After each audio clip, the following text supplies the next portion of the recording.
Good morning, everyone. My name is Ankit Khan. Welcome back to my channel. Today we are going to cover 8th November current affairs. Or sorry, I couldn't take sessions in the last 4 days because I was traveling and I have multiple meetings as well. So let's start for today's news. So many consular camps in Canada cancelled India. इसके बारे में discussion कर लेंगे. We concede the election but not the fight. Kamala Harris ने बोला है कि हम इलेक्शंस तो हार गए बट फाइट तो हम भी करेंगे. Ruling bloc breaks apart in Germany की वहां पे गवर्नमेंट गिर गई है अब वो क्योंकि वो मेजोरिटी जो है कम हो गई है. Checking along electrification route railways में मॉडिफाइड एक्सपोर्ट और डीजल लोकोमोटिव इसके बारे में डिस्कशन करेंगे. Regulated Jet Airways to protect interest of airline credit at Supreme Court. ठीक है, इसके बारे में तो कोई डिस्कशन बनता नहीं है. कांग्रेस की ad copy cover scheme and संदेह. These are also not important. So let's start with the important updates. Consular में बेसिकली इसमें क्या था कि India has accused Canadian authorities of failing to provide the adequate security to the Indian diplomats and consular staffs following a violent incident involving pro Khalistan. Hindu Sabha temple है Canada के अंदर Toronto के area के आसपास. वहां पे क्या हुआ कि प्रो खालिस्तानी बंदों ने हिंदू सभा टेम्पल के ऊपर कर दिया और हिंदू सिटीजन्स के ऊपर अटैक कर दिया जिसको जो है वो सिक्योरिटी प्रोवाइड नहीं करवा पा रहे हैं. और फिर इंडिया ने एक्यूज किया है कैनेडियन अथॉरिटीज को कि भाई वो एडिकेट सिक्योरिटी जो है इंडियन डिप्लोमेट्स और कंसुलर स्टाफ. कंसुलर बेसिकली वो होता है ए जो अलग अलग सिटीज में एम्बेसी का ऑफिस होता है. मेन जो कैपिटल में होता है उसको एम्बेसी बोलते हैं, बाकी अलग सिटीज में कंसुलेट ऑफिस बोलते हैं उसको. सो उसके चक्कर में जो कंसुलेट जो अपनी इंडियन ओरिजिन सिटीजन्स को डॉक्यूमेंटेशन के रिगार्डिंग असिस्ट करने वाले थे उस तरह के कैंप्स जो है वो कर नहीं पा रहे हैं particularly in Toronto area. Indian officials PM Narendra Modi ने भी कंडेम किया है फॉर इनसफिशिएंट प्रोटेक्शन. और मिनिस्ट्री ऑफ एक्सटर्नल अफेयर्स ने बोला है कि लैक ऑफ सिक्योरिटी की वजह से despite request from Indian diplomatic mission जो है डिसअपॉइंटमेंट किए शो किया है लैक ऑफ सिक्योरिटी की जो इंडियन डिप्लोमेट्स को दिया. और Indian consulate camps in other cities like Vancouver में जो है वो प्लानिंग एज इट इज है वो चलती रहेगी. रणधीर जायसवाल ने कॉल किया था कैनेडियन गवर्नमेंट को to enforce the laws and address rising threats to Indian diplomats who have faced increased harassment surveillance and intimidation over the past year. Local police जो Peel reason में है उन्होंने अनाउंस किया है कि वो चार्ज फाइल कर रहे हैं against the responsible Brampton violence में जो हुए. रिलेशन बिटवीन टू कंट्रीज जो है वो रैपिडली खराब होती जा रही है marked by the mutual expulsions of the diplomats and allegations from Canada regarding the killing of the pro-Khalistani activist Nizar. Indian community particularly Brampton जो है वो सिग्निफिकेंट पॉपुलेशन है. 1,80,000 लोग रहते हैं इंडियन ओरिजिन के जो कि 28% ऑफ द सिटी रेजिडेंट्स हैं. अब जर्मनी के रिगार्डिंग इसमें क्या है, जर्मनी रूलिंग पार्टी के कोalition था जो वो टूट गया है आफ्टर चांसलर ओलाफ स्कोल्स जिसने डिसमिस कर दिया था फाइनेंस मिनिस्टर को क्रिश्चियन लिंडर जिनका नाम था of pro business free Democrat से जो थे. क्योंकि कोएलिशन है तो बहुत सारे गुटों से मिलके बना हुआ है. जिसमें प्रॉम्प्ट किया 3 एफडीपी मिनिस्टर्स को free democrat to resign and ending the coalition. तो कोएलिशन टूट गया है. Despite opposition calls for early elections Scholz announced that he would lead a minority government composed of social democrats and the Greens at list until early next year. उसमें ये बोला है कि opposition ने बोला कि अभी इलेक्शन करा दो. स्कोल्स बोल रहे हैं मैं तो माइनॉरिटी गवर्नमेंट ही लीड करूंगा जो सोशल डेमोक्रेट्स और ग्रीन से कंपोज्ड होगी एटलीस्ट अर्ली नेक्स्ट ईयर यानी अंटिल जनवरी तक. फिर अपोजिशन लीडर जो फ्रेडरिक मर्ज है ऑफ क्रिश्चियन डेमोक्रेट्स में called for an immediate no confidence vote and new election. Scholz stated that he would not जो चांसलर है अभी he would not seek a confidence vote until January 15 following Linder dismissal जो कि finance minister थे president Frank Walter Steinmeier appointed. President ने जो है जॉर्ग क्यूकीज और स्कोल्स इकोनॉमिक एडवाइजर को जो है न्यू फाइनेंस मिनिस्टर बना दिया गया है और रीअसाइन कर दिया other vacant positions. Scholz hope जो है minority government can gain parliamentary support from Merz CDU for essential legislation, including filing a significant budget gap for 2025. ये था ओवरऑल मुद्दा, आपको समझ में आ गया होगा। इंडियन रेलवे जो है वो एक्सेलरेट कर रही है इलेक्ट्रिफिकेशंस। आपको पता है हरियाणा तो इलेक्ट में तो पूरी 100% इलेक्ट्रिफिकेशन हो चुकी है, जो ट्रेन्स चलती है। बट ये एक रीपर्पजिंग है, डीजल जो लोकोमोटिव्स हैं उनको, जो कि आगे रिडंडेंट हो जाएंगे, जिनका यूज नहीं रहेगा, उनको यूज करना चाहती है एक्सपोर्ट करने के लिए अफ्रीकन कंट्रीज में।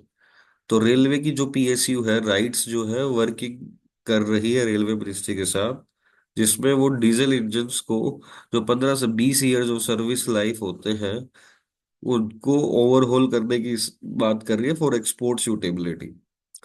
राइट को रिसीव हो चुके हैं ऑर्डर लोकोमोटिव्स के साउथ अफ्रीकन कंट्रीज से, जिसमें मिनरल और स्टील प्लांट्स को वो ट्रांसपोर्ट करते हैं, जो कि 85 करोड़ के ऑर्डर्स हैं। अफ्रीकन कंट्रीज जो है उसमें की चैलेंज इंडिया के लिए ये रहेगा कि वो ब्रॉड गोज जो है लोकोमोटिव का 1676 mm है, बट अपने जो साउथ अफ्रीका की कंट्रीज को भेजना वहां पे 1067 mm है। तो इसको मैच करना होगा। अगर वो ब्रेक थ्रू मिल जाता है तो 12 अफ्रीकन कंट्रीज में अपने जो यूज्ड लोकोमोटिव्स हैं डीजल वाले, उनको अपन एक्सपोर्ट कर सकते हैं और एक रेवेन्यू जनरेट कर सकते हैं।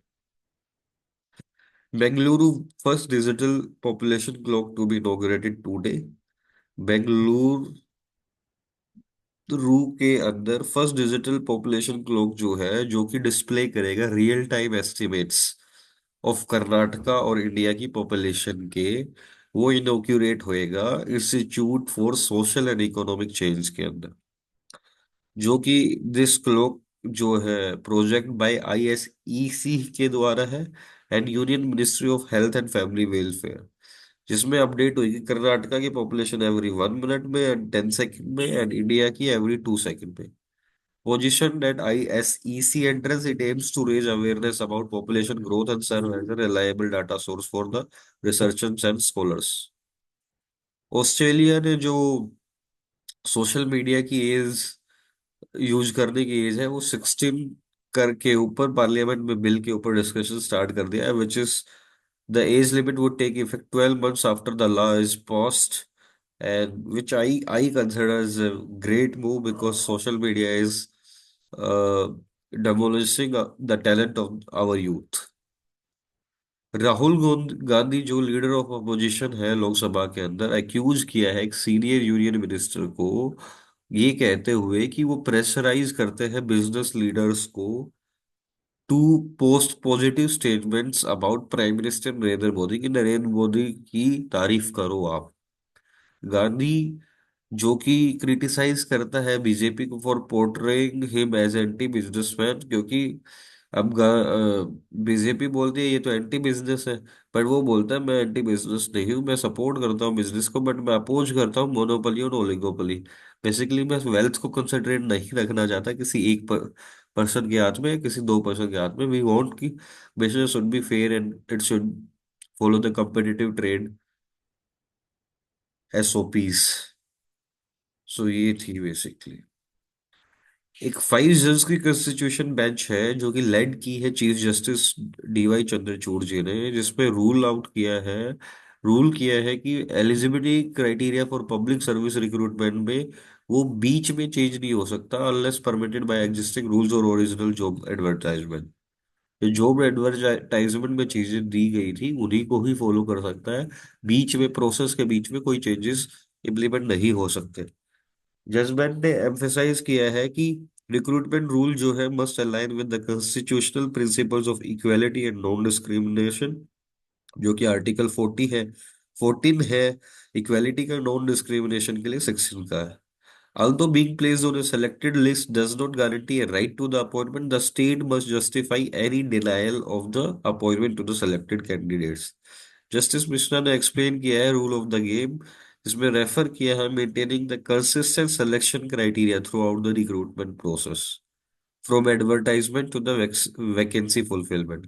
द कोर्ट ने स्टेट किया है रिक्रूटमेंट प्रोसेस जो है वो ट्रांसपेरेंट होनी चाहिए, नॉन आर्बिट्रेरी होनी चाहिए, in compliance with existing rules होनी चाहिए, इंश्योरिंग फेयरनेस होना चाहिए, consistency in public service appointments होने चाहिए। Removing ban on millet reduces the benefits of waiting them study।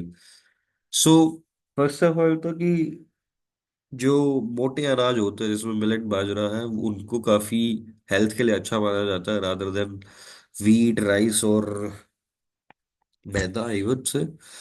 सो एक स्टडी पब्लिश की गई है नेचर स्प्रिंजर रिविल्स ने, वो कहते हैं कि जो रिमूव करते हैं ब्रेन फ्रॉम मिलेट्स, मिलेट्स के ऊपर जो आउटर उसको रिमूव करते हैं, आपको पता है ना कि जो गेहूं का के ऊपर वाले छिलके को रिमूव करते हैं और जो वेस्ट होता है उससे मैदा बनता है।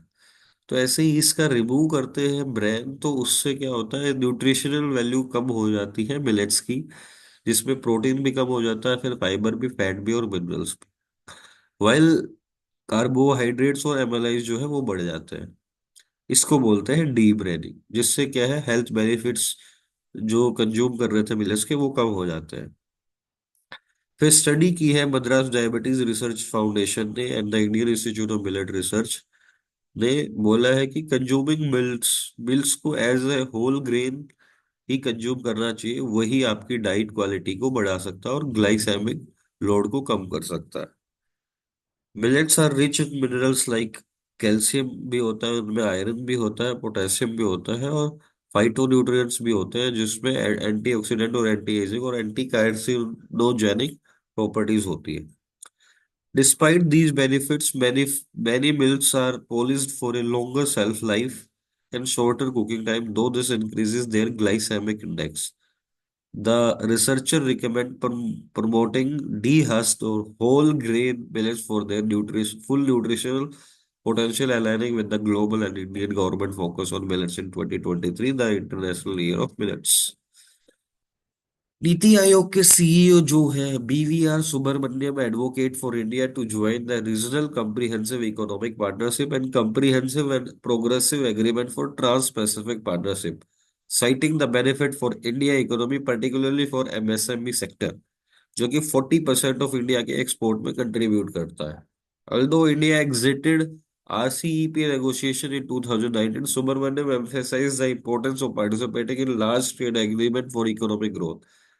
और उन्होंने बताया कि वियतनाम और मलेशिया ने ज्यादा बेनिफिट किया है China plus one strategy rather than highlighting India miss the opportunity to capitalise on supply chain shift from China. Basically anti China के एजेंडा के बाद भी इंडिया उतना ग्रैब नहीं कर पाया जितना वियतनाम और मलेशिया कर पाया है, तो उसके बेसिस पे नीति आयोग के सीईओ बीवीआर सुब्रमण्यम ने बोला है कि वो आरसीईपी और सीपीटीपीपी में पार्ट ले तो उससे लॉन्ग टर्म ट्रेड के ऊपर बेनिफिट होएगा।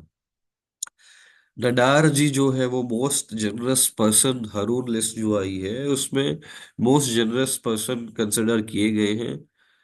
टॉप 5 फिलेंथ्रोपी लिस्ट सबसे ज्यादा डोनेशन जो है शिव नडार एंड फैमिली का रहा है 2153 करोड़, विच इज 5%।